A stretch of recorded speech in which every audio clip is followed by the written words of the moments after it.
உடல்நலக்குறைவால் காலமானார். இந்நிலையில் தற்போது அவரது உடலுக்கு முதலமைச்சர் ஸ்டாலின் அஞ்சலி செலுத்துகிறார். சென்னை ஈஞ்சம்பாக்கம் இல்லத்தில் வைக்கப்பட்டுள்ள உடலுக்கு முதலமைச்சர் ஸ்டாலின் அஞ்சலி செலுத்துகிறார். முன்னாள் முதல்வர் கருணாநிதி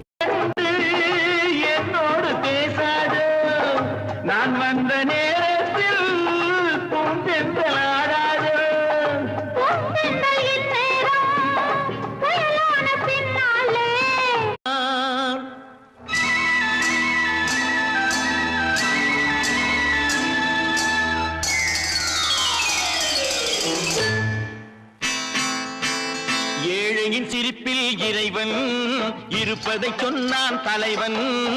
ஏழையின் சிரிப்பில் இறைவன் இருப்பதை சொன்னான் தலைவன். அண்ணனவன் சொல்லிய சொல்லை நான் என்னாலும் மறந்தது இல்லை.